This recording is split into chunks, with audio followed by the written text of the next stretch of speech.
નમસ્કાર દર્શક મિત્રો, જીએસટીવીની વિશેષ રજૂઆત સાથે હું છું દેવાંગ। દર્શક મિત્રો, કાળઝાળ ઉનાળો ચાલી રહ્યો છે અને આ ઉનાળાની સાથે આજે પણ જો વાત કરવામાં આવે તો લગભગ ગુજરાતના મોટા ભાગના શહેરોનું તાપમાન 41 ડિગ્રીને પાર રહ્યું। અમદાવાદમાં તો પારો 43 ની નીચે જતો જ નથી, અમદાવાદ, ગાંધીનગર, મોટા શહેરોની અંદર। તો બીજી તરફ આ ગરમીની સાથે સાથે રોગચાળાએ પણ માથું ઉંચક્યું છે।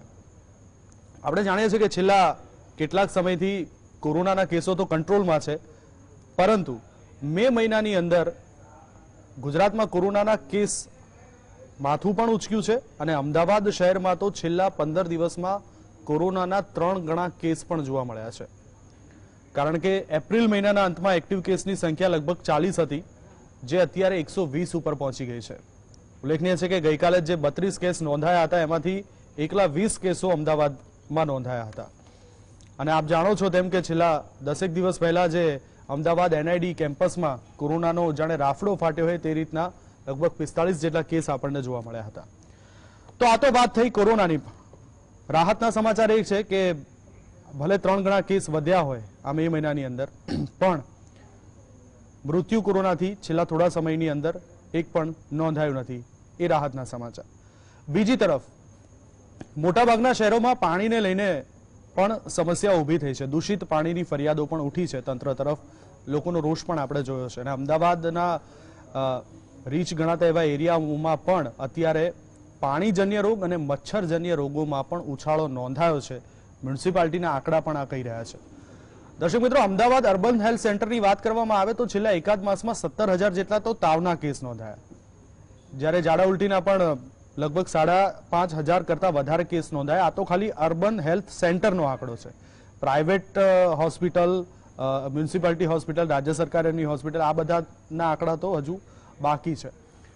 એટલે શહેરોની અંદર દૂષિત પાણીનો મામલો ઉઠી રહ્યો છે અને એના કારણે રોગચાળો પણ વકરી રહ્યો છે। આ એક બીજી વાત સામે આવી છે। હવે આપણે જઈએ બહાર, વિદેશોની વાત કરવામાં આવે તો ચીને તો ઝીરો કોવિડ નીતિ અંતર્ગત હજુ પણ એના જે મોટાભાગના શહેરો છે ત્યાં 3 મહિનાનું લોકડાઉન વધારી દીધું છે।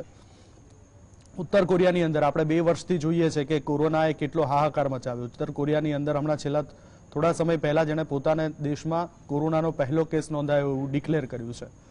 યુરોપના પણ ઘણા બધા દેશોમાં કોરોનાએ અત્યારે હાહાકાર મચાવ્યો છે। ભારતની અંદર પણ દિલ્હીમાં રોજ જે કેસનો આંકડો સામે આવી રહ્યો છે એ પણ ચિંતાજનક આંકડો કહી શકાય। આપણે થોડા સમય પહેલા જ કોરોનાના ચોથી લહેર અંગે કેટલીક અમંગળ આગાહીઓ કરી હતી અને હવે શું ખરેખર ચોથી લહેર તરફ આપણે જઈ રહ્યા છે અને બીજા જે રોગ વધી રહ્યા છે એનું પાછળનું કારણ શું છે, એ જ વિશે આપણે આજે વિસ્તૃત ચર્ચા કરવી છે। બીમારીનો તો આજ વિષયને ન્યાય આપવા મારી સાથે સ્ટુડિયોમાં હાજર છે ડોક્ટર ગોપાલ રાવલ, જેઓ જાણીતા પલ્મોનોલોજીસ્ટ છે, ક્રિટિકલ કેર સ્પેશિયાલિસ્ટ પણ છે। ગોપાલભાઈ, સ્વાગત છે આપનું। Doctor Mukesh Maheshwari, senior pathologist આપણી સાથે છે અને ડોક્ટર જયનારાયણ વ્યાસ પણ આપણી સાથે જોડાશે। ત્રણેય મહાનુભાવનું સ્વાગત છે। વ્યાસજી, શરૂઆત આપનેથી કરીએ કે હજુ થોડા સમય પહેલા જ આપણે પેનલમાં ચોથી લહેર અંગેની અમંગળ આગાહીઓ કરી હતી, પરંતુ ત્યારબાદ જો વાત કરવામાં આવે તો નવી સિઝનમાં ચોમાસા દરમિયાન થતા રોગો અને આ સિઝનના રોગો બંને ત્રણે ભેગા થયા છે। એક બાજુ કોરોના સંક્રમણની વાત કરીએ તો બીજી તરફ ઝાડા ઉલટીના કેસો, પાણીજન્ય રોગો, મચ્છરજન્ય રોગોના કેસમાં પણ વધારો નોંધાયો છે। કોરોનાના કેસમાં પણ 3 ગણો જેટલો વધારો આપણને જોવા મળ્યો છે। તો આપને લાગે છે કે આ ખતરાની ઘંટી છે? દેવાંગભાઈ, આવા ભારે શબ્દો વાપરીએ નહીં તો પણ પાયાનો સિદ્ધાંત છે કે કોઈ પણ આપત્તિ સમયે આપણે ખરાબમાં ખરાબ શું બની શકે એ વિચારવું જોઈએ અને સારામાં સારું બને તે માટે આયોજન કરવું જોઈએ। એટલે એક વસ્તુ તો નક્કી છે કે કેસ ઘટ્યા પછી એકદમ એમાં વધારો નોંધાય ત્યારે એ સામાન્ય વાત તો ન કહી શકાય કે પેલું જે કોરોના એકદમ નીચો જતો આપણે તો એની ઉજવણી કરી નાખી હતી કે હવે આપણે કોરોના ફ્રી થઈ ગયા। આમે પહેલા પણ માસ્ક નહોતા પહેરતા, પહેલા પણ સોશિયલ ડિસ્ટન્સિંગ ને આપણે દેશવટો આપ્યો હતો। થોડી ઘણી બીક લાગતી હતી વેન્ટિલેટરથી ને ઓક્સિજનથી, પણ બાકી તો આપણે આઝાદ દેશ છીએ ને આઝાદ પ્રજા છીએ। એટલે એ કઈ કોરોનાથી બધું જ કે સરકાર એ કરે એવા કોઈ માલ નથી। એટલે આ જે થયું તે પણ ભગવાનની ઈચ્છા અનુસાર થયું। કોરોના વિદાય થયો, એમાં તંત્રનો અને ખાસ કરીને આરોગ્ય વિભાગના કર્મચારીઓનો, ડોક્ટર મિત્રોનો ખૂબ મોટો ફાળો છે, કારણ કે આ રેકોર્ડ જે વેક્સિનેશન થયું એમાં એમણે જે કામગીરી કરી એ કામગીરી દાદ માગી લે તેવી છે.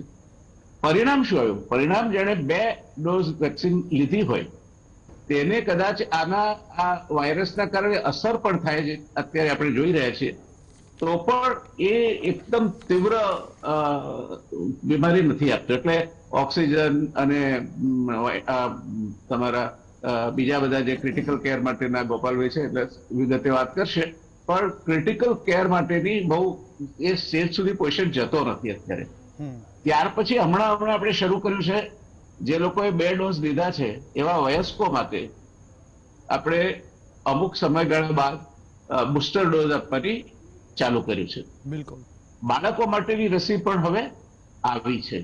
એટલે એ ગઈ વખતના જેવું લાગતું નથી, પણ આપણી પાસે તૈયારીઓ આ વખતે સારી છે. પણ એનો અર્થ એ ના થાય કે આપણે માસ્ક નહીં પહેરવો, સોશિયલ ડિસ્ટન્સિંગ નહીં જાળવવું, બિલકુલ આપણે સેનિટેશનની ચિંતા કર્યા વગર જેવા હાથ હોય તેવા ઝાપટવા બેસી જવું, ગમે ત્યાં ખાવું.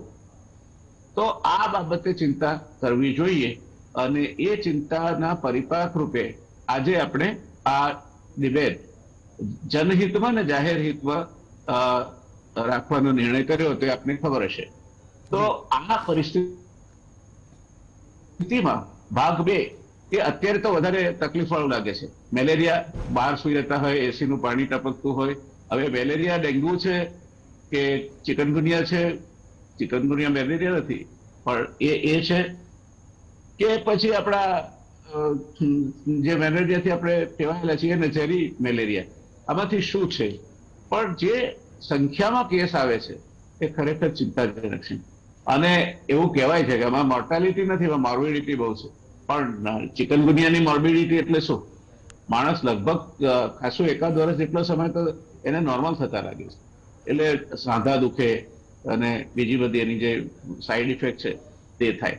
એટલે એ રોગચાળો પણ ચિંતાજનક તો છે જ. અને ઉનાળાની સિઝન છે. બીજું જે આ પાણીજન્ય રોગો થાય છે, અને એમાં નાના બાળકોને તો 80% રોગ એ પાણીજન્ય અથવા કન્ટામિનેશનથી થાય છે. તો જે પાણીજન્ય રોગો છે એમાંનું એક મોટું કારણ એ ગટર લાઈન અને પીવાના પાણીની લાઈન બેને બેનપણા થઈ ગયા હોય, બાજુમાં વહેતી હોય, અને એમાં એક બેનપણી એને કંઈક પોતાના અસ્તિત્વનો અહેસાસ વધારે થઈ જાય, એમાંથી તરડ પડે કે તૂટે. એ ખાસ કરીને સુએજની લાઈન જે 24 કલાક ચાલતું હોય છે. અને પીવાના પાણીની લાઈન બંધ થાય એટલે રિવર્સ વેક્યુમ થાય, અને એના કારણે પેલી કન્ટામિનેટેડ સુઅર લાઈનમાંથી જે આવે એ પેલા પીવાના પાણીમાં ભળે, અને એમાંથી પછી હેપેટાઇટિસ ઈ, જેને આપણે સામાન્ય ભાષામાં કમળો કહીએ છીએ, અને આગળ જતા કમળી પણ એમાંથી થાય ને જીવલેણ બને. એટલે આ મારા મત પ્રમાણે પણ એટલું બધું સરળતાથી લેવા જેવું નથી. મેલેરિયા બાબતમાં હું ચોક્કસ કહીશ કે માત્ર પાણીના ખાબોચિયા ભરાય કે ગંદવાડ હોય એના જ કારણે થાય છે. પણ જે ચિકનગુનિયા છે એ તદ્દન વાયરસ નો રોગ જ નથી, અને એ જે જીવાણુ છે જુદી જાતના છે, એની ટ્રીટમેન્ટ પણ જુદી રીતે કરવાની છે. ત્યાર પછી વચ્ચેનો જે ગાળો છે કે એની સાથે જોડાયેલો છે, કે જેમાં ડેન્ગી કહીએ છીએ આપણે, અને એક ચોક્કસ પ્રકારનો મચ્છર એડિસ ઇજિપ્ટી એના કરડવાથી થાય છે. હવે એની ખાસિયત શું છે કે એ જે સ્થિર હોય પણ ચોખ્ખું પાણી હોય એના ઉપર પોતાની એ ઈંડા મૂકે છે. એટલે કોઈ એમ માનતું હોય કે ગંદા પાણીમાં આ મચ્છર ઉછરે છે તો એને પણ ગંદુ પાણી પસંદ નથી. એ પણ જ્યાં સુધી મળે ત્યાં સુધી ડિસ્ટિલ વોટર ના મળે તો પછી મિનરલ વોટર, તો એમ ચોખ્ખા પાણીનો આગ્રહ રાખે છે. એસી તપકતી હોય, હવાશિયા નસુલ થયેલા હોય, આ બધા જ આઈડિયલ કન્ડિશનમાં પછી રાત્રે લોકો અગાસીમાં સુવા જાય. જે ડેન્ગ્યુનો મચ્છર છે એ સજ્જન છે.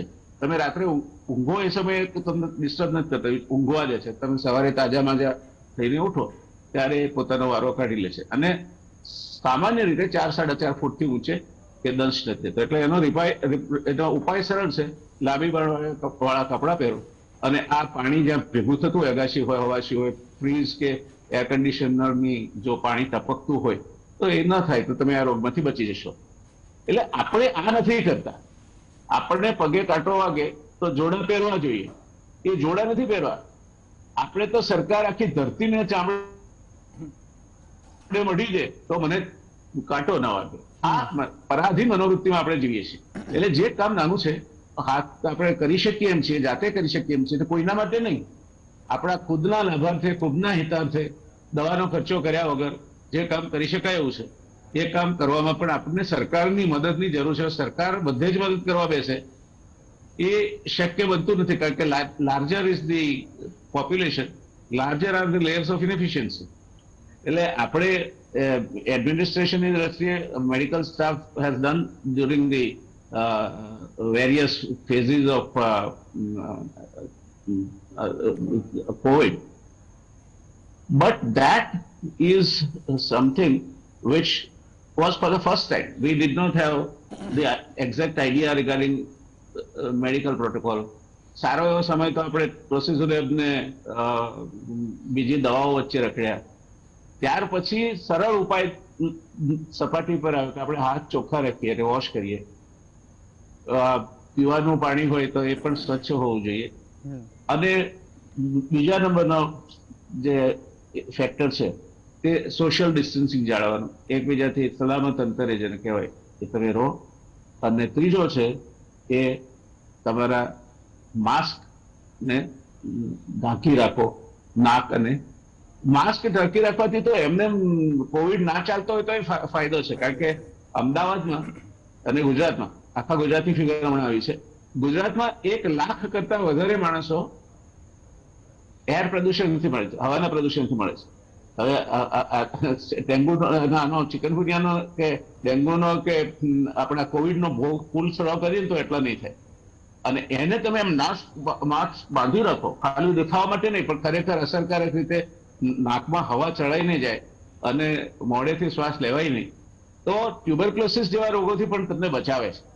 હવે આ એક જેમ એક ફ્રીની યોજના ચાલે છે કુદરતની, પણ આપણે એ લેવા માટે તૈયાર નથી. એટલે આ નવી લહેર આવશે કે નહીં, અત્યારે ટ્રેન્ડ વધતા કેસીસનો છે, એટલે સ્વાભાવિક રીતે જ વી શુડ બી એલાર્મ. આગ લાગે ત્યારે કૂવો ખોદવા ન બેસાય. એટલે આઈ બિલીવ કે ફરી જ્યાં વેક્સિનનો બીજો ડોઝ આપવાનો બાકી હોય તે કવર કરી લેવા જોઈએ. બુસ્ટર ડોઝ આપવા માટેની જે વાત કરી છે સરકારે, એને પણ હવે એ પ્રોજેક્ટ મોડ પર લઈ અને મિશન મોડ પર એને ઇમ્પ્લિમેન્ટ કરવું જોઈએ. અને બાળકોને જે રસી આપવાની છે એ પણ જે રીતે આપણે કોવિડની રસી આપવાનું કામ સરસ રીતે આરોગ્ય વિભાગના કર્મચારીઓને, ખાસ કરીને the health workers, they implemented and did a wonderful job. તો એ પરિસ્થિતિમાં આપણે હવે બાળકોને રસી આપી શકાય તેમ હોય તો બાળકને પણ જેટલા એલિજિબલ છે એટલાને રસી આપી દઈએ. બિલકુલ, તો વાંધો નહીં આવે. તમે મેલેરિયાની કે ડેન્ગ્યુની કે ચિકનગુનિયાની અત્યારે ચિંતા નહીં કરો તો ચાલશે, પણ તમારા ફિઝિશિયનના સંપર્કમાં રહો, કંઈ પણ તકલીફ થાય તો આપણે જાતે સેલ્ફ ડાયગ્નોસિસ કરવું નહીં. ડાક્ટર કે એ ઉત્તર દશા. એટલે આટલું વસ્તુ કરીએ તો આપણે સરળતાથી બચી શકીએ એમ છીએ. Now we have experience, we also know કે કયા ડ્રગ્સ કામ કરે છે, કયા નથી કરતા. બિલકુલ. પેનિકી થઈને આપણે ઓવરડોઝ કરી નાખ્યો છે ઓક્સિજન અને બેડ્સનો, એટલે એની પણ શોર્ટેજ નહીં પડે. So we are much better place than earlier. What I am trying to, મારે દર્શક મિત્રો એટલું કહેવું છે કે પેનિક થઈ, ગભરાટમાં આવીને ગાંઘા ન થઈ જશો, પણ તમે જે કરી શકો છો તે તમે કરજો. બાકીનું કામ સરકાર કરે જ છે અને કરશે. બિલકુલ, તમે જે કરી શકો એ તમે કરજો. બિલકુલ સાચી વાત છે વ્યાસજી આપની કે ક્યાંક લોકોએ પણ જાગૃત થવાની જરૂર છે. કોરોના ગયો, 2 ડોઝ લઈ લીધા, બુસ્ટર ડોઝની તારીખ આવશે ત્યારે જોયું જશે. આ કદાચ આ માનસિકતા સાથે લોકો અત્યારે જીવતા થઈ ગયા છે અને જે કેસો આવી રહ્યા છે એને ક્યાંક ગણકારતા પણ નથી. ને બિલકુલ સાચી વાત છે કે અત્યારે આપણો એક નમ્ર પ્રયાસ છે લોકોને જાગૃત કરવાનો. આ કંઈ ડરાવવાનો પ્રયાસ નથી, આ ડરાવવા માટે અમે ભેગા નથી થયા, પણ જે રીતના ચિંતાજનક આંકડાઓ સામે આવી રહ્યા છે એ જોતા તમને જાગૃત કરવાનો એક નમ્ર પ્રયાસ છે. મુકેશભાઈ, આપની પાસે આવું કે એક બાજુ ગરમીની વાત કરવામાં આવે તો એ ચરમસીમાએ, કારણ કે 45-47 ડિગ્રીનો આંકડો પણ આપણે જોઈ લીધો છે. બીજી તરફ આપ જેવા નિષ્ણાત તબીબો પણ એવું જણાવી રહ્યા છે કે કોરોના મ્યુટેન્ટ થઈ રહ્યો છે, કારણ કે એ તો આમે પહેલેથી બહુ રૂપિયો હતો, રૂપ બદલીને આપણી સામે ઘણી વખત આવ્યો છે. એક બાજુ ગરમીનો પ્રકોપ જોવા મળી રહ્યો છે, કોરોના મ્યુટેન્ટ થઈ રહ્યો છે, અને અત્યારે જોવામાં આવે તો શહેરમાં ખાલી શરદી ખાંસીના સામાન્ય લક્ષણો ધરાવતા દર્દીઓની સંખ્યા મોટા પ્રમાણમાં જોવા મળી રહી છે. આવા સંજોગોમાં તબીબી તંત્રે શું તકેદારી રાખવી જોઈએ? દેવાંગભાઈ, સૌથી પહેલા તમને અને વ્યાસ સાહેબને બંનેને અભિનંદન કે આજે બહુ સરસ ચર્ચાનો ટોપિક રાખ્યો છે. કારણ કે જ્યારે પેન્ડેમિકમાં ડાઉન ટ્રેન્ડ ચાલતો હોય અથવા લો, જેને પેન્ડેમિકમાં લો એરિયા કહેવાય, ત્યારે હંમેશા સાવધાન રહેવાનું હોય, અને ત્યારે તંત્રએ, ડોક્ટરોએ અને પ્રજાએ શું તકેદારી રાખવાની આપણે એની ચર્ચા કરીએ. તો તંત્રએ એક મોટું કામ એ કરવાનું છે કે અત્યારે ટેસ્ટિંગ ખૂબ વધારી દેવું જોઈએ, સર્વેલન્સ માટેનું ટેસ્ટિંગ વધારી દેવું જોઈએ કે કયા એરિયામાં કેસીસ આવી રહ્યા છે અને કઈ ટાઈપના કેસ છે, અને જે પોઝિટિવ આવે એનું જીનોમિક સિક્વન્સિંગ કરાવવું જોઈએ, જેથી આપણને ખબર પડે કે કોઈ નવો વેરિયન્ટ આવી નથી રહ્યો ને. આપણે યાદ કરો કે આપણે જે અમદાવાદમાં સેકન્ડ વેવ આવેલો નવેમ્બર ડિસેમ્બરમાં 2020માં દિવાળી પર, પછી આપણે લોકો જાન્યુઆરી ફેબ્રુઆરીમાં એવું સમજી ગયા કે હવે તો કોરોના ગયો, અને ડેલ્ટાએ જે હાહાકાર મચાવ્યો, આખી સિસ્ટમને હચમચાવી નાખી હતી આપણી. તો એ વખતે આપણે જો જાગૃત રહ્યા હોત તો સૌથી પહેલો કેસ ડેલ્ટાનો એકચ્યુઅલી નવેમ્બર મહિનામાં જોવા મળ્યો હતો, પણ એ કોઈએ દરકાર નથી કરી, અને ડેલ્ટાએ જ્યારે વિકરાળ સ્વરૂપ ધારણ કર્યું ત્યારે આપણને ખબર પડી કે આ તો ડેલ્ટા છે અને ખૂબ ડેન્જરસ છે. તો અત્યારે જીનોમિક સિક્વન્સિંગ કરી અને તમામ જીનોમિક સિક્વન્સિંગ લેબોરેટરીએ ડેટા ડિક્લેર કરવા જોઈએ કે અત્યારે ઓમિક્રોન જ ચાલી રહ્યો છે કે બીજો કોઈ વાયરસ આવ્યો છે. કારણ કે આપણે જ્યારે ઓમિક્રોન આવ્યો તો ઓમિક્રોન BA.1 હતો, પછી દુનિયામાં મોટાભાગના જગ્યાએ BA.2 રિપ્લેસમેન્ટ કર્યું છે, અને અત્યારે જે અહેવાલો આવી રહ્યા છે એ પ્રમાણે BA.2 ને BA.4 ને BA.5 રિપ્લેસ કરી રહ્યો છે. તો હવે આ જે રિપ્લેસ કરતો વાયરસ છે એની આપણે પછી એની લાક્ષણિકતા જાણવી જોઈએ કે આ વધારે ટ્રાન્સમિસિબલ છે, એટલે કે વધારે ઝડપી ચેપી ફેલાવે છે, કે એની ઘાતકતા વધારે છે, કે વેક્સિનને થાપ આપવાની ક્ષમતા વધારે છે. એ આપણે જો જોઈ લઈશું ને તો આપણે આવનારા ખતરાને પહેલેથી આપણે ઓળખી લઈશું અને એના માટે આપણે સજ્જ રહીશું. એટલે આ તંત્રે કરવાની વાત છે, ડોક્ટરોએ સજાગ રહેવાની વાત છે. તમે જે પ્રમાણે કહ્યું કે શરદી ખાંસીના લક્ષણો સાથે કોરોના પ્રેઝન્ટ થાય છે તો વાત સાચી છે, કારણ કે પહેલા વેવમાં જે હતું એના કરતા ઓમિક્રોન જ્યારે આવ્યો ત્યારે એના લક્ષણો ટોટલી બદલાઈ ગયેલા હતા. સાધારણ શરદી ખાંસી સાથે જ કોરોનાનો ઓમિક્રોન વાયરસ ઇન્ફેક્ટ કરે છે, અને પછી તરત જ એની રિકવરી બહુ ફાસ્ટ થઈ જાય છે. એટલે આપણને ખબર નથી પડતી કે સાદી શરદી ખાંસી હતી, ઉનાળામાંથી શરદી ખાંસી હતી, ફ્લૂ હતો કે કોરોના હતો. એટલે ડોક્ટરે ખૂબ સાવધાન રહેવાની જરૂર છે. જ્યારે બી શંકા પડે તરત ટેસ્ટ કરાવો, અને પોઝિટિવ આવે તો આઇસોલેટ કરો, એ ડોક્ટરે કરવાનું છે. પ્રજાએ વ્યાસ સાહેબે કહ્યું એ પ્રમાણે પ્રજાએ સાવધાન રહેવાનું છે, ગફલતમાં નથી રહેવાનું કે ભાઈ હવે કોરોના જતો રહ્યો, આપણે બેફામ બની જાઓ, માસ્ક ના પહેરો, બિલકુલ મેળાવડાઓમાં જાઓ ત્યારે પણ તકેદારી ના રાખો, ના, એવું આપણને નહીં પોસાય. કારણ કે આપણે પેલી ગુજરાતીમાં ને આપણે ભલે હાઈવે પર એક પેલું સેન્ટેન્સ લખેલું છે કે સાવધાની હટી અને દુર્ઘટના ઘટી. તો આપણે હવે કોઈ મોટી દુર્ઘટના ના થાય એનું આપણે ખાસ ધ્યાન રાખવું પડશે. આ એક વાત થઈ. બીજી વાત વ્યાસ સાહેબે બહુ સરસ કરી કે આપણે ત્યાં હવે વેક્સિનેશન 5 વર્ષથી ઉપરના તમામ લોકો માટે ખુલ્લું થઈ ગયું છે. 18 વર્ષથી ઉપર આપણે ખૂબ સક્સેસફુલી વેક્સિનેશન કર્યું. લગભગ છેલ્લો આંકડો લગભગ 195 કરોડ ડોઝનો છે, પણ એમાંથી મેજોરિટી આપણે એડલ્ટનું છે. 12 થી 18 એક મોટા પ્રમાણમાં થયું, પણ 5 થી 12 સ્પેક્ટ્રમ ખુલ્યો છે, પણ ત્યાં હજુ રિલક્ટન્સી છે, એમાં હજુ કોમ્પ્લાયન્સ નથી. તો એ કોમ્પ્લાયન્સ લાવવા માટે સરકારે પીડિયાટ્રિક એસોસિએશનને સાથે લેવું જોઈએ, સ્વૈચ્છિક સંસ્થાઓને સાથે લેવી જોઈએ, સ્કૂલોમાં જવું જોઈએ, બીજી આંગણવાડી હોય ત્યાં જવું જોઈએ, અને બાળકોના માતા પિતાને સમજાવીને વેક્સિનેશન કરવું જોઈએ. કારણ કે બાળકોનો એક એવો વર્ગ છે કે જ્યાં વેક્સિનેશન હજુ 50% નીચે છે, અને હવે આપણી પાસે પૂરા ઓપ્શન છે. આપણી પાસે કોર્બેવેક્સ છે, આપણી પાસે કોવાક્સિન છે, આપણી પાસે ઝાયડસની જાયકોવિડ, આપણી પાસે 3 વેક્સિન એવી છે કે જેને આપણે બાળકોમાં વાપરી શકીએ એમ છીએ. તો એને બાળકોને આપણે ક્રમશર તરત તાત્કાલિક રીતે 5 થી ઉપરના તમામ લોકોનું પહેલો ડોઝ અને મહિના પછી બીજો ડોઝ, કારણ કે આ બધી વેક્સિનોમાં 2 ડોઝનો વચ્ચેનો ગાળો ફક્ત 28 દિવસનો છે. એટલે આપણે આજે આપીશું તો 28 દિવસમાં બાળક સંપૂર્ણ રીતે સુરક્ષિત થઈ જશે. એટલે એ કરવાનું છે. ત્રીજું કે જે આપણે અત્યારે 18 વર્ષથી ઉપરના તમામ લોકો માટે સરકારે એવું કહ્યું કે ભાઈ હવે બુસ્ટર ડોઝ લઈ શકાશે, અને કોઈને ફોરેન જવું તો 90 દિવસનો ગાળો પણ ઓબ્ઝર્વ કરવાની જરૂર નથી, અને વહેલો પણ લઈ શકાય છે. તો એ લોકોએ ઘણા બધા લોકોને એન્ટીબોડીના ટાઇટર ઘટી રહ્યા છે. હું મારી પોતાની વાત કરું તો મારો 5.5 ટાઇટર થયો હતો, વધની નીચે હતો, તો મેં પછી બુસ્ટર ડોઝ લીધો, પછી હવે કદાચ વધ્યો હશે. તો જે લોકોના ટાઇટર ઘટી ગયા હોય, કે જે લોકોને 6-8 મહિના થઈ ગયા, બધા ઘણા બધાને એવી સસેપ્ટિબિલિટી છે કે ફરીવાર એ લોકો કોરોનાના શિકાર બની શકે છે. કારણ કે જે નવા વેરિયન્ટ આવશે એ તમારી આગળની રોગપ્રતિકારક શક્તિને થાપ આપશે, વત્તા તમારી રોગપ્રતિકારક શક્તિ ગઈ છે એટલે પણ તમને થઈ શકશે. એટલે આપણે જે બુસ્ટર ડોઝ કે પ્રિકોશન ડોઝ છે એ બધાએ જેને બાકી છે એ લોકો લેવાનો શરૂ કરી દેવો છે. કારણ કે હવે વેક્સિનની અવેલેબિલિટી આપણી પાસે પુષ્કળ છે, આપણી પાસે 5 થી 6 ઓપ્શન તો દેશમાં છે. બિલકુલ સાચી વાત છે કે બુસ્ટર ડોઝ ની જે વાત છે તો એ બાબતે મારે ગોપાલભાઈ પાસે જવું છે, પરંતુ ગોપાલભાઈ પાસે જવું એ પહેલા, કારણ કે સવાલ છે એટલે એમનો જવાબ પણ એટલો જ વિસ્તૃત હશે, પણ સાથે સાથે જ સમય થઈ ગયો છે એક બ્રેક લેવાનો. તો ગોપાલભાઈને સવાલ પૂછું એ પહેલા દર્શક મિત્રો મળીએ એક શોર્ટ બ્રેક બાદ.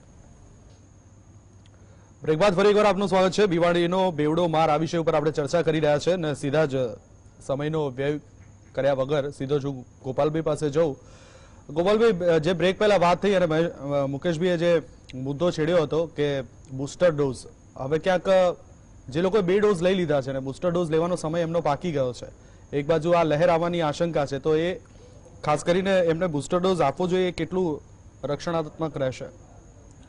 સૌથી પહેલા દેવાંગભાઈ તમારો અને વ્યાસ સાહેબનો, જેમ મહેશ્વરી સાહેબે કીધું એમ ખૂબ ખૂબ આભાર કે તમે એક બહુ જ ખરા સમયે જે આ પ્રોગ્રામ તમે રાખ્યો કે બીમારીનો બેવડો માર, એ બહુ જ અગત્યનો છે. અને ખાસ કરીને જે તમે મને સવાલ પૂછ્યો કે પ્રિકોશન ડોઝ એટલે બુસ્ટર ડોઝ, જેને નામ પ્રિકોશન ડોઝ આપ્યું છે, મારી દ્રષ્ટિએ તો જે લોકોએ પ્રિકોશન ડોઝ નથી લીધો અને જે લોકો એલિજિબલ છે એ કાલે જઈને પહેલા પ્રિકોશન ડોઝ લઈ જ લે. કારણ કે આપણે જોયું છે કે જે વ્યક્તિઓનું વેક્સિનેશન પ્રોપર થયું છે અને એમને ભલે ફરીથી કોવિડ થયો તો જે કોવિડની ભયાનકતા છે એ ખૂબ જ ઓછી હોય છે. એ લોકોના ઓલમોસ્ટ નિયર એસિમ્પ્ટોમેટિક જેવા જ પેશન્ટ હોય છે અને એ લોકો વ્યવસ્થિત રીતે ઘરે જ મેનેજ થઈ શકે છે. એ લોકોમાં વેક્સિનેશનના લીધે હોસ્પિટલાઇઝેશન રેટ, મોર્બિડિટી અને મોર્ટાલિટી ખૂબ જ ઓછી રહે છે. એટલે ખાસ કરીને જે લોકોને હું રિક્વેસ્ટ કરીશ કે જેમને પ્રિકોશન ડોઝ, અને ખાસ કરીને અમે લોકો જ્યારે પ્રેક્ટિસ હોસ્પિટલમાં હોય અને એમ ફરતા હોય ત્યારે આપણને ખબર પડે છે લોકોની ઘણીવાર જે ગેરસમજ છે વેક્સિન વિશે, એ વેક્સિન એકદમ જ સેફ છે, ભલે એ જલ્દીથી ફટાફટ ટ્રાયલ કરીને લોન્ચ થઈ છે પણ એની કોઈ એવી આડઅસર જોવા મળતી નથી.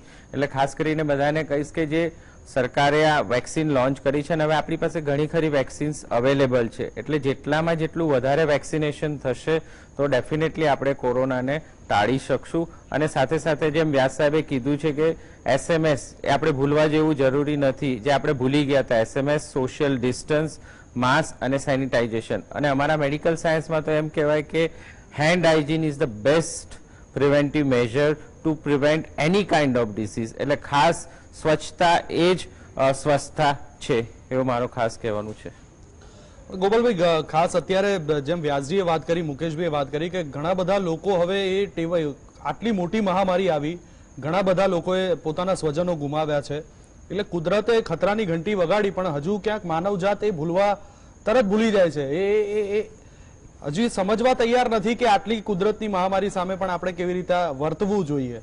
કારણ કે અમે હજુ પણ તમે જોશો કે ઘણા લોકો માસ્ક નથી પહેરતા અને બહાર બજારમાં જે મેળાવડાઓ કરે છે, એટલે અને પછી છેલ્લે સરકાર ઉપર દોષનો ટોપલો ઢોળવાનો. હા, એટલે અત્યારે આપણે ખાસ જોઈએ છે કે બધું જ પ્લેટફોર્મ કોવિડ પ્રસરી શકે એવી તૈયારી થઈ ગઈ છે.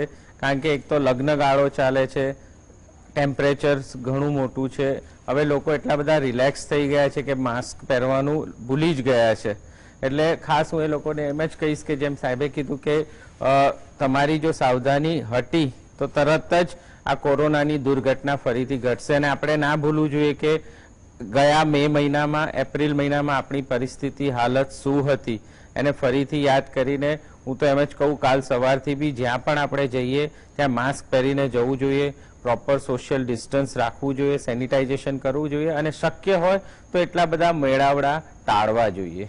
કારણ કે કોરોના સિવાય પણ બીજા ઘણા બધા ડિસીઝ હવે આવી રહ્યા છે, પાણીજન્ય રોગો પણ આ સિઝનમાં ઘણા વધી રહ્યા છે. એટલે જો તમને ડબલ બીમારીનો મારો થશે તો પછી પાછું આપણને તકલીફ થશે. બિલકુલ. તો ગોપાલભાઈએ કીધું એમ કે સ્વચ્છતા જાળવશો તો સ્વસ્થતા પણ જાળવી રાખશો, કારણ કે સ્વચ્છતા એટલી જ જરૂરી છે. અને ખાસ અત્યારે જે કોરોનાની સાથે સાથે બીજા જે અન્ય રોગોએ પણ દેખા દીધી છે એની સામે પણ સ્વચ્છતા એટલી જ જરૂરી છે, એટલે સાવચેત રહેવું ખૂબ જરૂરી છે. વેલ વ્યાસજી, આપની પાસે આવું છું. કોરોના ઉપર ચર્ચા ચાલી રહી છે, તો અહીંયા એ પણ જોઈએ કે વૈશ્વિક લેવલ ઉપર શંઘાઈ છે, ઉત્તર કોરિયા છે, અમેરિકા છે, યુરોપના કેટલાક ભાગોની અંદર હજુ પણ કોરોના સંપૂર્ણ કાબુ હેઠળ નથી આવ્યો. ત્યારે 2 વર્ષ કરતા વધુ આ મહામારી ફેલાયાને 2 વર્ષ કરતા વધુ સમય વીતી ગયો છે અને હજુ થોડા સમય પહેલા જ ઉત્તર કોરિયાએ તો ત્યાં પોતાનો પ્રથમ કેસ નોંધાયો છે, એની પુષ્ટિ કરી છે. આવા સંજોગોમાં ભારતે શું વલણ અપનાવવું જોઈએ? નહીં, આપણે વૈશ્વિકરણના જમાનામાં જીવીએ છીએ, એટલે કોઈ જ વસ્તુ જેમ માલ હોય, ગુડ્સ, સર્વિસીસ, એ બધી જ એક્રોસ ધ ગ્લોબ બહુ ઝડપથી ટ્રાવેલ કરે છે. જે પહેલા જો આ જ પરિસ્થિતિ જો સ્પેનિશ ફ્લુ વખતે હોત તો જે હતાહત થયા લોકો એની સંખ્યા લગભગ અડધી પૃથ્વીનો પોપ્યુલેશનને ભરખી ગઈ હોત, કારણ કે એક તો દવાઓ નહોતી અને બીજું એ જો આટલી ઝડપણ, because people are not use to travel so frequently, it was contained in a limited area and it also contained the number of people who died because of this. એટલે આ આપણે એમ કહીએ કે આપણે બધી બહુ પ્રગતિ કરી છે અને હું હમણાં અમેરિકા જઈ આવ્યો, હવે આવતીકાલે લંડન જવું છે, મારે એક મીટિંગ છે, એટલે તો સારી વાત છે, ગૌરવની વાત છે કે we can fly and we can reach our destination so fast and we are going to be still faster in the times to come. Prediction તો એવું છે કે ઇન અનધર 2-3 years 2-3 વર્ષમાં તમે ન્યુયોર્ક અને ન્યૂ દિલ્હી વચ્ચેનું અંતર 1.5 કલાકમાં કાપી શકશો. એટલે માણસ અહીંથી જમીને ઘરેથી નીકળ્યો, ત્યાં મીટિંગ કરે અમેરિકામાં, દિવસ હોય ત્યાં, અને પછી પાછો આવે ને સવારે તમે એને મળો, ઓફિસમાં બગાસા ખાતા જરા થોડું લાગે અંડર તો કોઈક રાત્રે ઊંઘ નહીં બરાબર નહીં, મારે એક મીટિંગ માટે મારે ન્યુયોર્ક જવું પડ્યું, એટલે આઈ એમ લિટલ બીટ ટાયર્ડ. એટલે આ પરિસ્થિતિ દુનિયાની બનવાની છે. કેટલાક ધનિકો તો સ્પેસમાં પણ જઈ આવે. એટલે આ બધી જ technology now going to be transform for us and everything may not be favourable. Though technology is always do good, પણ બધી જ ટેકનોલોજી તમને ઉપયોગી બને એવું નહીં મળે. આજે માણસની જે લાઈફસ્ટાઈલ ડિસીઝની આપણે વાત કરીએ છીએ એ પણ ટેકનોલોજી જીવન છે મોટાભાગની. એટલે આ જે વાત આપણે ચર્ચામાં લઈ રહ્યા છે કે કોવિડ ક્યાં ક્યાં છે, તો rightly so it is in Korea, north કોરિયામાં પહેલો કેસ આવ્યો. હવે નોર્થ કોરિયા એવું છે કે ક્યારે કયા ડેટા આપે કે ખબર નથી પડતી. નોટ ધ ચીન ઇઝ લેસર મિસ્ટીરિયસ, પણ ચીને તો આની શુભ શરૂઆત કરાવેલી, એટલે વુહાન આપણા મગજમાં પાક્કું થઈ ગયું છે. પણ શાંઘાઈ એ જળવે સલાક બંધ રહ્યું, અને Shanghai is a port which is the largest activity port in the world, અને it controls the supply chain to western Europe. તો તમે એમ માનો કે રશિયા યુક્રેન યુદ્ધના કારણે જેટલા મળશે એના કરતા વધારે લોકો ભૂખમરો અને મોંઘવારીના કારણે મળે એવી પરિસ્થિતિ આવનાર 2-3 મહિનામાં શરૂ થશે. આપણે એનું ઉદાહરણ જોયું છે શ્રીલંકામાં. Bangladesh is slowly going towards that. Nepal is also on that way. પાકિસ્તાનને તો કઈ નડતું જ નથી, એ તો હંમેશા આ પેલી બાઉન્ડ્રી લાઈન પર જ હોય છે, પણ એની જીઓ પોલિટિકલ સિચ્યુએશન એવી છે કે એને અમેરિકાથી માંડીને બધા જ જાળવે છે, એટલે એને એટલી તકલીફ કદાચ ના પડે.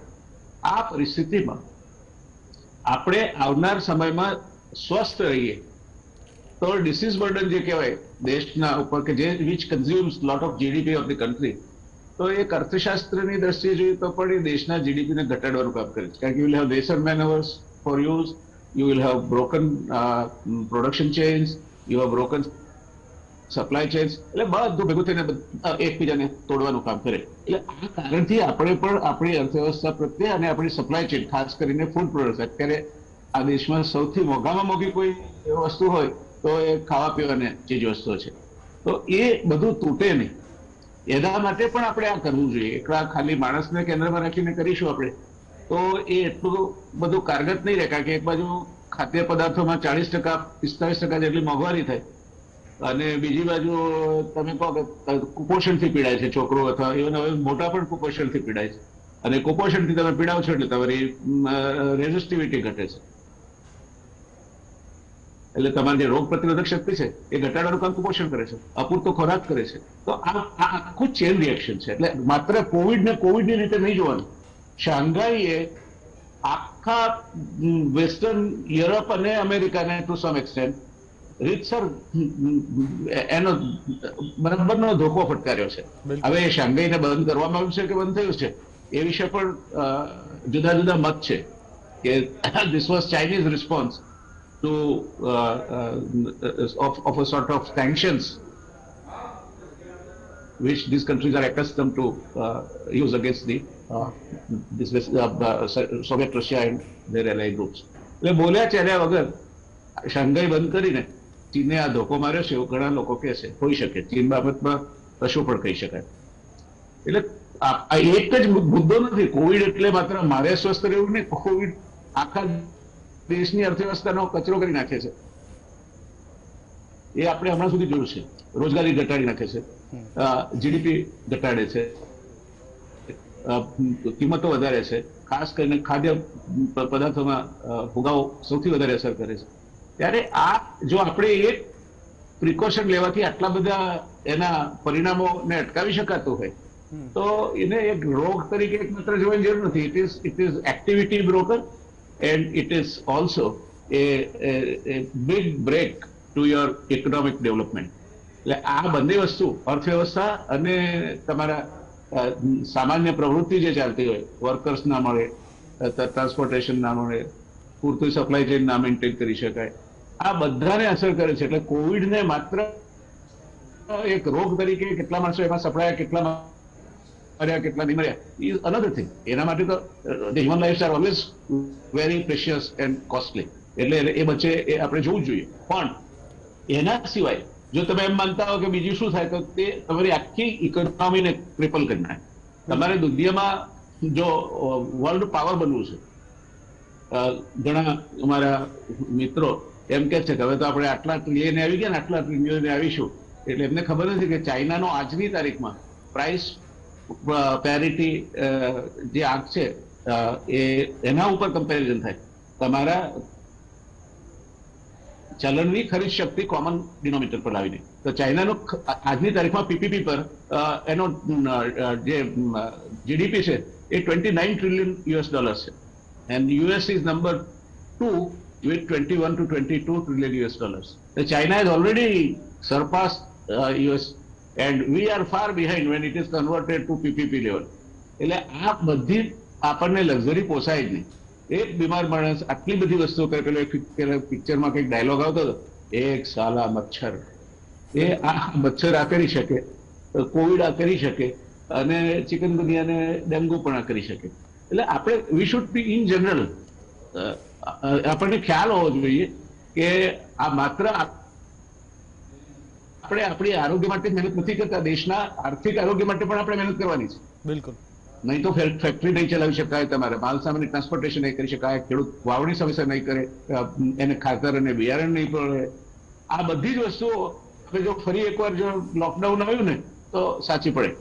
એટલે આ વસ્તુને લોકો હળવાશથી લે છે. મને કઈ નથી, તમે બે રસીદાર ભાઈ તને નહીં થાય, અને આમે તું યુવાન ઉંમરનો છે, તો યુ રિમેન, જે ગોપાલભાઈ કહ્યું કે તમે એસિમ્પ્ટોમેટિક રહેશો, તમારા લક્ષણો બહાર નહીં આવે, પણ you will continue to be a carrier if you contract the disease. હવે તમારા ઘરમાં જો કોઈ કોન્વેલેસ્કિંગ હોય, એટલે બીમારીમાંથી સાજા થતા હોય, વૃદ્ધો હોય, નાના બાળકો હોય, કુપોષિત મહિલાઓ અથવા તો વૃદ્ધો હોય, તો તમે તો યુવાન છો, તમે કઈ નહીં થાય. પેલો રોગના જંતુ તમારી સાથે મહેમાન તરીકે ઘરે આવશે. બિલકુલ. અને ઘરે આવીને તમારા દાદા દાદી કે કોઈ માંદગીમાંથી પસાર થઈ રહ્યું છે, કોઈ ઓપરેશન કરેલું છે, એને પાડી દેશે. જી. એટલે આ એક બીજી સભાનતા પણ જરૂરી છે. મને કઈ નહીં થાય એટલે શું, તમારા ફેમિલીમાંથી તમારું તમને વાલામાં વાલું માણસ, દરેક ફેમિલી મેમ્બર્સ વાલામાં વાલું હોય, એમાંથી એક ઓછું થશે એની તમને ચિંતા નથી. એટલે યુવાનોએ આ ખાસ ધ્યાનમાં રાખવા જોઈએ છે કે તમને કઈ નહીં થાય એટલે એસજી રોડ પર આગળ વધો, અને પછી ત્યાંથી પેલો સિંધુ ભવન રોડ ને કબજે કરો, પછી આગળ વધો એટલે પાછું ચોપાટી આવે. ને the way people are behaving is absolutely irresponsible. એટલે એ જાણે સમજવાની તૈયાર નથી. શહેરોમાં થાય છે, ભણેલ ગણેલ માણસો જ્યાં વસે છે, જ્યાં લેટેસ્ટ બ્રાન્ડની કાર કઈ આવે એને ખબર પડે છે, લેટેસ્ટ બ્રાન્ડના કપડા કયા આવે એને ખબર પડે છે. દર 2 મહિને 3 મહિને એ મરજીમાં આવે ત્યારે વિદેશ આંટો મારી આવે છે, કોઈ ક્રૂઝ પર રહી આવે છે, કસીનો હોય માટે. એટલે આ પરિસ્થિતિમાં બધાને જાગૃત કરવાની જરૂર છે. ખાલી વેક્સિન તમે આપો એને પ્રશ્ન પૂરો નથી થતો, કારણ કે વેક્સિન લીધેલો ઘરે લઈ જશે માણસ, ઘરે લાગશે. Simple silent carrier. જી. એટલે આના આ પાસા છે જે તમારી અર્થવ્યવસ્થા ઓલરેડી આપણે બહુ સારી જગ્યા સ્થિતિમાં નથી. શ્રીલંકા આ માર ખાઈ રહ્યું છે, હુંડિયામણ ખલાસ થઈ જવાનું. જી. એની પાસે ચોથા દિવસે 1 દિવસ ચાલે એટલું પેટ્રોલ હતું. બાંગ્લાદેશ એ રસ્તે છે. આપણે આ વખતે ફોરેન એક્સચેન્જનો ઘટાડો મહત્તમ છે, $100 અબજ ઘટાડો થશે આ વર્ષે. આવતા વર્ષે એથી વધશે, કારણ કે આપણી નિકાસ ઓછી છે એક તો, અને રૂપિયાનું ઘસાયો છે, એટલે નિકાસના પૈસા ઓછા આવશે અને તમે આયાત કરશો એના તમારી કમર તોડી નાખે એટલા પૈસા આપવા પડશે. બિલકુલ. So you are going towards 1990 very fast. એટલે આ અર્થવ્યવસ્થાને પણ રોગ ના લાગવું પડે એ જોવા માટેના આ બધા વોર્નિંગ સિગ્નલ્સ છે. બિલકુલ બિલકુલ. એટલે આપણે એક સ્વસ્થ દેશ તરીકે જીવવું હોય તો આ ધ્યાન આપવું જોઈએ. બિલકુલ જીવવું પડશે, સ્વસ્થ દેશ તરીકે જીવવું પડશે, પોતે સ્વસ્થ રહેવું પડશે, અને તમે રહેશો તો સમાજ સ્વસ્થ રહેશે, સમાજ સ્વસ્થ રહેશે તો દેશ રહેશે, દેશની ઇકોનોમી સ્વસ્થ રહેશે. કારણ કે આપ જાણો છો કે કોવિડમાં કેવી પરિસ્થિતિ આવી હતી અને વિશ્વના દરેક દેશો ઉપર તેની આર્થિક શું અસરો થઈ હતી એ પણ જાણવું જરૂરી છે. આપણે ભૂલ્યા નથી, પરંતુ જો આપણે સ્વસ્થ રહીશું, દેશ સ્વસ્થ રહેશે તો આપણું અર્થતંત્ર પણ સ્વસ્થ રહેશે. એક હળવી કોમેન્ટ વ્યાજબી કરવી છે કે પેલા એસજી હાઈવે વાળા યુવાનોની તમે વાત કરી ને કે વિદેશોમાં આટા મારે, આપણા ઘણા બધા ડોક્ટર મિત્રો પણ હમણાં વિદેશમાં આટા મારી આવ્યા છે, રોમ અને એથેન્સ જઈ આવ્યા છે. આપણને સલાહ આપતા હતા નહીં જવાનું. એમણે એટલું બધું સ્ટ્રેસ વેઠ્યું હતું કે એમના માટે કદાચ stress relief was important. And second thing is they are taking care of others. So I believe and am confident that they are competent to take care of their own health. બિલકુલ બિલકુલ. એમને તો તમે એમાં અપવાદ એમને છૂટ છે, અપવાદ છે. વેલ ચલો મુકેશભાઈ, ફરીથી આપણે એ જ સવાલ પાછા આવી જઈએ પાટા ઉપર. તમે સમજી ગયા છો હું કયા મિત્ર વિશે વાત કરું છું. તો સવાલ એ છે કે રેકોર્ડ બ્રેક, તમે જેમ કીધું એમ કે આપણે રેકોર્ડ બ્રેક રસીકરણ આપણા દેશમાં કર્યું છે અને એનાથી આપણને સફળતાઓ પણ મળી છે. બીજી તરફ દેશમાં ગરમી પણ ખૂબ પડી રહી છે. હવે ચોમાસું આવશે એટલે ચોમાસા દરમિયાન પણ આ જે મ્યુટેન્ટ, કોરોના મ્યુટેન્ટ થવાની શક્યતા ખરી? એ થઈ શકે ખરો? કારણ કે પોતાના રૂપ તો બદલી જ રહ્યો છે ને અત્યારે પણ તબીબો કહી રહ્યા છે કે મ્યુટેન્ટ થઈ રહ્યો છે, તો ચોમાસા દરમિયાન પણ મ્યુટેન્ટ થઈ શકે ને? બીજું કે ગયા વર્ષ કરતા આ વર્ષના જો પાણીજન્ય રોગો અને મચ્છરજન્ય રોગોની સંખ્યા છે, ખાસ કરીને ઝાડા, ઉલટી, તાવ અને એની સાથે બીજા અન્ય રોગો, એની પણ સંખ્યા વધી છે. એની પાછળનું શું કારણ? દેવાંગભાઈ, બંને સવાલ વારાફરતી આપણે લઈએ. સૌથી પહેલા તમે મ્યુટેશનની વાત કરી તો આપણે એક રિકલેક્ટ કરીએ કે આ કોરોના વાયરસ છે, આરએનએ વાયરસ છે, અને આરએનએ વાયરસ હંમેશા ખૂબ ફાસ્ટ મ્યુટેટ થતો હોય છે. આમાં અત્યાર સુધી હજારો મ્યુટેશન આવી ગયા છે. મ્યુટેશન એટલે શું કે વાયરસના સ્ટ્રક્ચરમાં ફેરફાર થાય અને જે ઓરિજિનલ વાયરસથી નવો વાયરસ આવે જુદો હોય એટલે મ્યુટેશન. અને આવા હજારો મ્યુટેશન આયા જ કરતા હોય છે અને ચાલુ જ રહેશે. પરંતુ જ્યારે મલ્ટિપલ મ્યુટેશન એટલે ઘણા બધા મ્યુટેશન ભેગા થઈ અને ઓરિજિનલ વાયરસથી ખૂબ અલગ ટાઈપનો વાયરસ બને તો આપણે એને વેરિયન્ટ કહીએ. અને આપણે અત્યાર સુધી જે વેરિયન્ટ જોયા મેજોરિટી એ આલ્ફા, બીટા, ગામા, ડેલ્ટા અને છેલ્લો ઓમિક્રોન. ઓમિક્રોન પછી આપણે કોઈ મોટો વેરિયન્ટ જોયો નથી, પરંતુ કેટલાક વાયરોલોજીસ્ટ દુનિયામાં એવી આશંકા વ્યક્ત કરી રહ્યા છે કે ઓમિક્રોન પછી પણ એક વેરિયન્ટ આવશે અને જે ખતરનાક અથવા વધારે ગંભીર અસરો આપી શકે એવો હોઈ શકે છે. એટલે આપણે એ મગજમાં રાખવું પડશે કે મ્યુટેશન જેટલા ઓછા આવે એટલું સારું. મ્યુટેશન રોકવા માટે આપણી પાસે શું છે? તો આપણી પાસે એ છે કે આપણે એનો પ્રસારને રોકીએ. જ્યારે વાયરસ એક શરીરમાંથી બીજા શરીરમાં પ્રવેશે ત્યારે એ જ્યારે સેલમાં ડિવાઈડ થતો હોય ત્યારે એને મ્યુટેશન કરવાનો ચાન્સ મળે. એટલે જેટલો આપણે વાયરસના ફેલાવાને અટકાવીશું એટલું મ્યુટેશન ઓછું થશે. એક સિમ્પલ નિયમ છે. અને વાયરસમાં મ્યુટેશન તો આયા જ કરવાના છે, પણ ગંભીર પ્રકારનું મ્યુટેશન આવ્યું છે કે નથી આવ્યું એ આપણે જોવું પડશે અને એના માટે જીનોમિક સિક્વન્સિંગ આપણે પહેલા ચર્ચા કરી પ્રમાણે કરવું પડશે. એટલે એક આ તો થઈ કોરોના વાયરસની વાત. બીજી વાત હવે આવી, વ્યાસ સાહેબે બહુ શરૂઆતમાં સરસ કહ્યું કે ભાઈ આપણે પાણીજન્ય રોગો છે, મચ્છરજન્ય રોગો છે, માથું ઉચક્યું છે. દરેક ઉનાળામાં પાણીજન્ય રોગો જે ખાસ આપણે કહીએ કે ટાઇફોઇડ છે, પછી જોન્ડિસ એટલે કે કમળો છે, અને ઝાડા ઉલટી, આ દરેક ઉનાળામાં થતા હોય છે. ગયા ઉનાળાથી આ ઉનાળામાં ફરક છે? હા છે. તેના બે રીઝન છે. એક કે ગયા વખતે આ ટાઈમે ખૂબ ગંભીર પરિસ્થિતિ હતી આપણે ત્યાં. બિલકુલ. મોટાભાગના લોકો ઘરમાં પુરાઈ રહેલા હતા, બહાર આવવા જવાનું ઓછું હતું, રેસ્ટોરન્ટો બંધ હતી, ખાવા પીવાના ગલ્લા બંધ હતા, એટલે લોકો બહાર જતા નતા. એક ભયનું સામ્રાજ્ય હતું. એટલે જેટલું બને એટલું લોકો ઘરમાં ખાતા હતા. અને આપણે ઘરમાં ખાઈએ એટલે ખોરાક હંમેશા ગરમ હોય, પૌષ્ટિક હોય, એટલે આપણને જે ખાદ્ય પદાર્થથી થતો હોય કે પાણીથી થતો રોગો આપણને ના થાય. એ એક રીઝન છે. અને અત્યારે તમે જુઓ તો જગ્યા જગ્યાએ પાણીપુરી વાળા હોય, ભેળ વાળા હોય, ના ખૂમચા લાગી ચૂક્યા છે. તમામ રેસ્ટોરન્ટો આપણે શનિ રવિમાં તો પેક જ હોય છે, લાઈનમાં ઉભા રહેવું પડે, બાકી પણ ટાઈમમાં રેસ્ટોરન્ટ ખુલ્લી જ હોય છે અને લોકો ખાતા પીતા જ હોય છે. અને એક એ મેજર રીઝન છે. અને ઉનાળામાં હંમેશા શું થાય કે પાણીનો કકળાટ શરૂ થઈ જાય. તમે જુઓ અત્યારે આપણે તો સારી પરિસ્થિતિમાં છે, અમદાવાદમાં કોર્પોરેશન દ્વારા આપણને પાણી મળી જાય છે, નર્મદાનું પાણી આવે છે એટલે આપણે વાંધો નથી. પરંતુ ઘણા બધા ગામડાઓ, અંતરિયાળ ગામો એવા છે કે જ્યાં પાણીની સખત શોર્ટેજ છે. લોકોને એક બેડું પાણી લેવા માટે 5-5, 7-7 કિલોમીટર ચાલતા જવું પડે. ટેન્કરના જ ઘણી વખત ટેન્કર છે એટલે હવે તમે બીજું રીઝન બોલ્યા, ટેન્કર. હવે ટેન્કરમાં જે પાણી ભરવામાં આવે છે એ પ્રદૂષિત થવાની પૂરેપૂરી શક્યતા હોય, કારણ કે નદીનો જે પાણીનો પ્રવાહ હોય ને સતત વહેતો પ્રવાહ હોય એટલે એમાં છે ને દૂષણ થવાની શક્યતા ઓછી હોય. જ્યારે કે ટેન્કરમાં છે એ કોઈ સ્ટોર કરેલા પાણીમાંથી ટેન્કર ભરી લાવવામાં આવે એટલે એ ભરતી વખતે, ટ્રાન્સપોર્ટ કરતી વખતે, ફરી ઠાલવતી વખતે આ ત્રણેય જગ્યાએ કન્ટામિનેશન થવાના કે પ્રદૂષણ થવાના ચાન્સ રહે અને એના કારણે પાણીજન્ય રોગો થાય. ટાઇફોઇડ કે જે સાલ્મોનેલા બેક્ટેરિયાથી થાય એ આ સિઝનમાં કોમનલી દર વર્ષે દેખાતો હોય છે, આ વર્ષે પણ છે. અને ગયા વર્ષે મેઇન તમને કહું ને કે લોકો ઘરમાં હતા એટલે આ બધા રોગો ઓછા દેખાતા હતા. તમે જુઓ તો કાર્ડિયાક સર્જરી બી જુઓ તો ખૂબ ઓછી થઈ ગઈ હતી, ની રિપ્લેસમેન્ટ પણ ઓછા થઈ ગયા હતા. એનો અર્થ એવો નતો કે રોગ નતો, રોગ તો હતો. બે વસ્તુ હતી, એક તો થોડું લોકો ચલાવી લેતા હતા અને બીજો બહાર નતા એટલે ખબર નથી પડી. તમે રોજ એક્સરસાઇઝ કરવા જાઓ તો તમને સ્ટ્રમ પર તમને ખબર પડે કે તમને કાર્ડિયાક બીમારી છે કે નહીં. કામ કરવા જાઓ તો તમને ખબર પડે. તમે ઘરમાં બેઠા છો એટલે તમને કોઈ જાતનો એક્સ્ટ્રા શ્રમ નથી, તમને ખબર પડવાની નથી. તમારે વધારે ચાલવાનું નથી એટલે તમને ખબર નહીં પડે કે તમારા ની ગયા છે. એટલે એક એ રસ્તોની.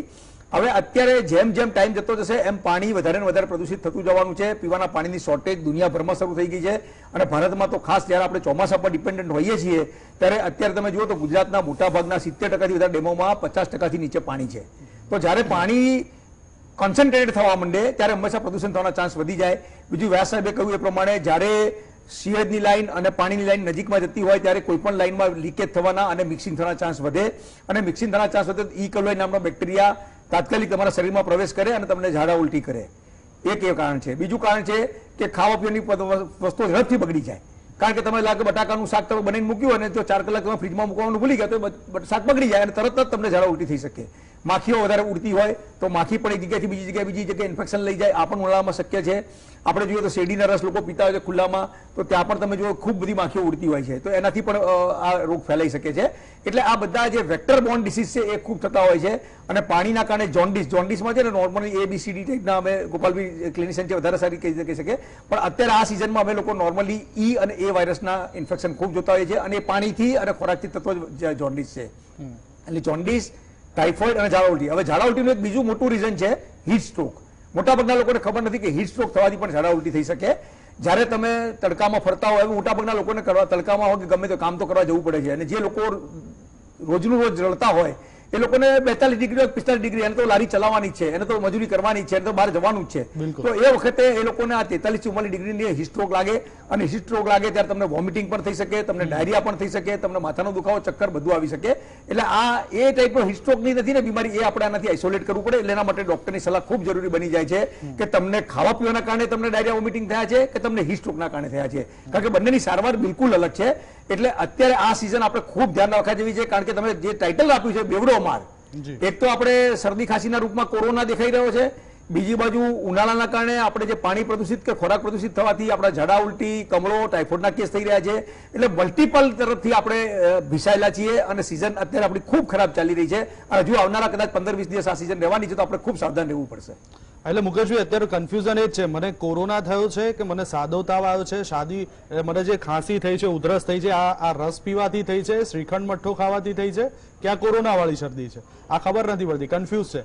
અને આ 2 વર્ષની અંદર જે પેલી દવાઓ ડોક્ટર લખી આપતા હતા, ઘણા બધા લોકો, મોટા ભાગના લોકો અત્યારે એમની રીતે દવાઓ લેતા થઈ ગયા છે. યસ, આ બિલકુલ સાચી વાત છે દેવાંગભાઈ. અને આ ના કરવું જોઈએ. વ્યાસ સાહેબે પહેલા જ કહ્યું કે સેલ્ફ મેડિકેશન ના કરશો, તો સેલ્ફ મેડિકેશનની અમે બી અગેન્સ્ટ છીએ. કારણ કે તમારા લક્ષણો જેમ જેમ ડેવલપ થશે ને એમ ડોક્ટરને ખબર પડશે. પહેલા દિવસે તમને શરદી ખાંસી થઈ ગઈ, ઓટોમેટિકલી મટી ગઈ, તો કદાચ એ કોરોના હશે કે ફ્લુ હશે, બહુ ફરક નથી પડવાનો. પરંતુ જો તમને શરદી ખાંસી થોડો ટાઈમ, લાંબો ટાઈમ ચાલી, કદાચ તમે એમાંથી પોતે રિકવર પણ થઈ જશો, પણ તમારી સાથે જે લોકો ઇમ્યુનો કોમ્પ્રોમાઇઝ છે, જેની ઇમ્યુનિટી ઓછી છે, જે ઘરડા લોકો છે, જે બાળકો છે, એને તમે ઇન્ફેક્શન આપશો એટલે એ કોરોનાની ચેઇનને ફેલાવવામાં મદદ કરશે. એટલે તમારે એ વખતે પ્રિકોશન લઈને તમારું જો ડોક્ટર તમારી નજીક હોય, ફેમિલી ફિઝિશિયન હોય તો એનો સંપર્ક કરો. ટેસ્ટ કરવાનું કે તો તાત્કાલિક ટેસ્ટ કરાવવા જાઓ, કારણ કે અત્યારે મ્યુનિસિપાલિટીના ડોમ તો બંધ થઈ ગયા છે, કારણ કે હવે અત્યારે કોરોના એટલો છે નહીં કે ડોમ રાખવા પડે.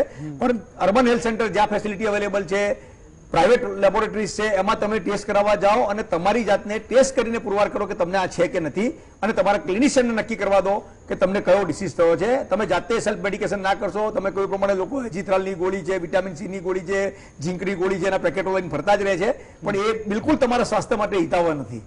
ગૂગલ ડોક્ટર ના બનશો. જી હા, બસ ખાસ બસ. કરીને ગોપાલભાઈ, અત્યારે એક વાત અમને એ પૂછવી છે કે બાળકોના વેક્સિનેશનની આપણે વાત કરી તો બાળકોના વેક્સિન તો ઉપલબ્ધ છે જ, પણ એક ઝુંબેશ તરીકે હજુ તેને ચલાવવામાં નથી આવ્યું. તમને લાગે છે કે આપણી પાસે પૂરતા પ્રમાણમાં બાળકોને આપવા માટે થઈને વેક્સિન ઉપલબ્ધ છે? બીજું કે ઉઘડતી સ્કૂલોએ જો આપણે એક ઝુંબેશ રૂપે બાળકોને વેક્સિન આપીશું તો એ અસરકારકતા નીવડશે?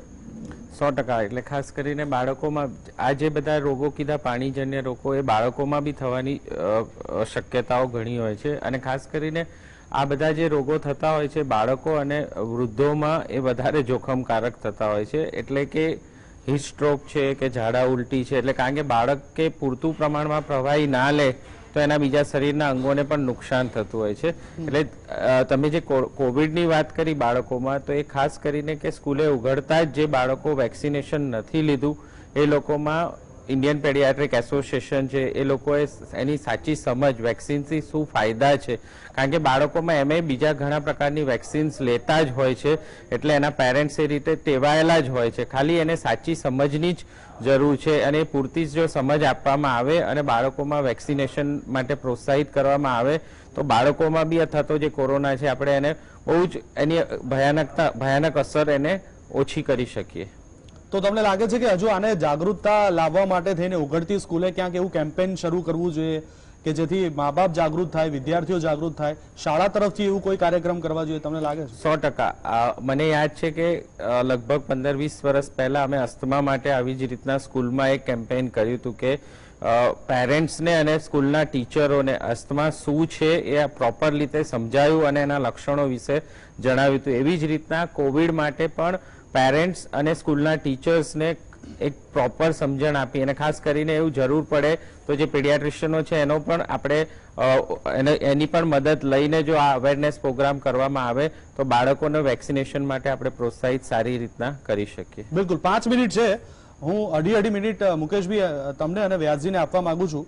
અને આની સાથે જ એક સંલગ્ન સવાલ આપને પૂછવો છે જે ગોપાલભાઈએ કીધો કે જ્યારે મેં તમને પહેલો સવાલ પૂછ્યો કે આવા સંજોગોની અંદર તબીબોએ શું સાવધાની રાખવી જોઈએ, તો તમારો જવાબ હતો કે એવા એરિયાને ગોતવા જોઈએ અને ત્યાં સર્વે વધારવો જોઈએ. તો સાહેબ, અત્યારે શહેરની અંદર જે કોરોનાના કેસ વધી રહ્યા છે, શહેરોની અંદર એરિયા પણ આઈડેન્ટિફાઈ થઈ રહ્યા છે, તો પછી સર્વે કરવામાં કેમ નથી આવી રહ્યો? ક્યાં ચૂક? દેવાંગભાઈ, આ બહુ સરસ સવાલ છે તમારો કે જે એરિયામાં 2 કેસ 3 કેસ 1 કેસ પકડાયા હોય એનું સઘન આપણે ચેકિંગ કરવું જોઈએ. લાઈક નહીં આપણે એકવાર કોઈ ગુંડો પકડાયો હોય તો પછી આખા એરિયાનું કોમ્બિંગ કેવું કરીએ છીએ, એવા એક કોમ્બિંગની જરૂર છે. અને ટેસ્ટિંગનું કોમ્બિંગ કરવાનું હોય કે આપણે બધા જ આજુબાજુના તમામ લોકોને કરીએ, જે ઓફિસમાં જતો હોય ઓફિસના તમામ લોકોના ટેસ્ટિંગ કરીએ. આપણે વચમાં કંઈક વાંચ્યું હતું કે ચાઇનામાં કંઈક અમુક જગ્યાએ કેસ થાય તો એ આખા શહેરના 1 કરોડ લોકોના ટેસ્ટિંગ કરી નાખે. 1 કરોડ લોકોના ટેસ્ટિંગ તમે વિચાર કરો 10 દિવસમાં. તો આપણે એ રીતે સઘન ચેકિંગ કરીશું ને તો જ આપણે કોરોનાના નવા કેસીસને પકડી શકીશું ને તો એનો ફેલાવો ચોક્કસથી અટકાવી શકું. એટલે એક આપણે આ જરૂર છે. બીજી જે ગોપાલભાઈ વાત કરીને સ્કૂલમાં, તો મને એવું લાગે છે કે વચમાં આપણે વાંચ્યું હતું કે કોર્પોરેશનમાં બસમાં ચડવા માટે તમારી પાસે કોવિડ વેક્સિનેશનનું જરૂરી હતું. મ્યુનિસિપાલિટીની કોમન ફેસિલિટી રિવરફ્રન્ટ હોય કે લાઇબ્રેરી હોય તો એના માટે જરૂર તો આપણે સ્કૂલમાં આપણે કમ્પલસરી કરી શકીએ એમ છીએ. સ્કૂલમાં આપણે કમ્પલસરી કરી દો કે જેને વેક્સિનનો 1 ડોઝ લીધો હશે એને જ આવવા દેવામાં આવશે અને બીજો ડોઝ કમ્પલસરી લેવો પડશે, નહીં તો સ્કૂલમાં એન્ટ્રી નહીં મળે. તો તમે મોટાભાગના બાળકોને વેક્સિનેટ કરી દેશો. એના માટે તમે મેડિકલ એસોની હેલ્પ લઈ શકો છો, પીડિયાટ્રિક એસોની હેલ્પ લઈ શકો છો, સ્વૈચ્છિક સંસ્થાઓની હેલ્પ લઈ શકો છો. પણ બાળકોમાં વેક્સિનેશન ખૂબ જરૂરી બની ગયું છે. અને બીજું કે વેક્સિનેશન કર્યા પછી એન્ટીબોડીના ટાઇટર કેટલા રહે છે, આપણે શરૂઆતમાં ખૂબ સિરો સર્વેલન્સ જોયા, પણ છેલ્લા કેટલાય વખતથી કોઈ ટાઈપનો સિરો સર્વેલન્સ થઈ નથી રહ્યો. તો જ્યારે કેસ લો છે ત્યારે તમે સિરો સર્વેલન્સ કરો કે ભાઈ જેને 8 મહિના પહેલા વેક્સિન લીધી હતી એના એન્ટીબોડી ટાઇટર કેટલા છે, એમાંથી કેટલા લોકોને કોરોના ફરીવાર થયો. જો એ લોકોના ટાઇટર લો હોય ને એમને કોરોના થયો, ધેટ મીન્સ કે આ વેક્સિનની એફિકસી 6-8 મહિના 12 મહિનાની છે. તો આપણે જે રીતે ફ્લૂમાં વેક્સિન લઈએ છીએ એ રીતે કદાચ આપણે 12 મહિનાના અંતરે વગર કોરોનાની વેક્સિન લેવાની આવે. કારણ કે કોરોના આપણે પહેલા જ દિવસથી કહીને કહેતા આવ્યા છે કે કોરોના 2-4 વર્ષ માટે આપણે જોડે રહેવાનો છે. તો 2 જ વર્ષ થયા, હજુ બીજા 2-3 વર્ષ રહેવાનો છે. તો આપણે જો જરૂર પડે તો આપણે ફ્લૂ શોટની જેમ લઈ શકીએ છીએ. અને બીજો એક સવાલ તમે ગોપાલભાઈને કર્યો હતો, એ એવો હતો કે વેક્સિન પૂરતા પ્રમાણમાં છે કે નહીં. વેક્સિન પૂરતા પ્રમાણમાં છે. કોર્બેવેક્સ નામની જે વેક્સિન આવી છે એની કેપેસિટી મહિને 1 કરોડ ડોઝ બનાવવાની છે, 1 કરોડથી વધારે. અને બધી વેક્સિન ભેગી થઈને કદાચ અત્યારે દેશમાં એવી પરિસ્થિતિ છે કે 20 કરોડ ડોઝ બનાવી શકે છે, 20 કરોડથી વધારે. તો આપણી પાસે પૂરતા પ્રમાણમાં વેક્સિનેશન છે, પૂરતા પ્રમાણમાં બાળકોને તો આપણે આસાનીથી આરામથી આપી શકીએ, આરામથી આપી શકીએ. બિલકુલ. વ્યાસજી, છેલ્લી 2 મિનિટ છે, કન્ક્લુડિંગ શું કહેશો? નહીં, એટલે આજે આપણે ચર્ચા કરી એ ને એક ચિંતા તરીકે જોવી જોઈએ. આપણે તમને થશે ને પેલાને નહીં થાય ને આને થશે, એ આપણું કામ નથી. એના ઉપર કઈ આપણે જજમેન્ટલ બનવાની જરૂર નથી. નહીં થાય તો કઈ વાંધો નહીં, એમાં કઈ ગુમાવવાનું નથી, પણ થાતો અટકે તો ગેઇન છે. એટલે આપણે હજુ પણ જે ધીરે ધીરે ધીરે સાયલન્ટ મોડમાં જતા જઈએ છીએ એ બરાબર નથી. અને સરકારે રિલેક્સેશન આપ્યા એટલે જતો રહ્યો કોવિડ એવું માનવાની પણ જરૂર નથી. સરકારને એક કરતા વધારે કારણોસર આખી પરિસ્થિતિને જોવી પડે છે. અર્થવ્યવસ્થાનો પણ ખ્યાલ રાખવો પડે છે, રોજગારીનો પણ ખ્યાલ રાખવો પડે છે. એટલે કુલ મિલાઈ અને બધો સમદર કરીને નિર્ણયો લેવાતા હોય છે. પણ આપણને એથી વધારે ચિંતા આપણા માટે હોવી જોઈએ. અને એમાં પણ 50% કરતા વધારે સેફટી તમને માસ્ક આપે છે અને બીજી 25-30% તમે સેનિટેશનથી લાવી શકો છો. આ બે એવી કોઈ ખર્ચાળ વસ્તુ નથી. તો લોકો શું કરે છે, કાં તો સાચી માસ્ક વાપરવાની એમને સમજ નથી. એ એક દિવસ આપણે એ મુદ્દો રાખવો જોઈએ. મહિના 2 મહિના સુધી એકનો એક માસ્ક ચાલે છે. જે વાપરીને 12 કલાકમાં ફેંકી દેવાનો હોય તે વેક્સિન પણ એ માસ્ક પણ ચલાવે છે, ધોવે છે, પાછા ચલાવે છે. એટલે માસ્ક પહેર્યો એ પોલીસ માટે પહેર્યો અથવા તો તમારા કારણસર સેફટીથી તમારે સંતોષ મેળવવા માટે પહેર્યો. સાચો માસ્ક પહેરતા કેટલાને આવડે છે? કેમ તમે રોજનું ₹1.5 કે ₹2 માસ્ક ડિસ્પોઝેબલ આવે લઈને ફેંકી દો? તમે શું કરવા? તમારી જિંદગીને સ્પર્શતી બાબત સાથે તમારે શેના માટે ચેડા કરવા જોઈએ? અને જ્યાં વર્કર્સ છે who are poor, construction site કે બીજે બધે, તો I think in billions of rupees if the orders it is made compulsory કે દરરોજ એક માસ્ક એના વર્કરને આપવાનું, તો એ તો જથ્થાબંધ કરી શકે તો રૂપિયા એક માસ્ક મળશે. તો એક વર્કર દીઠ રૂપિયો પણ તમને પોસાતો નથી.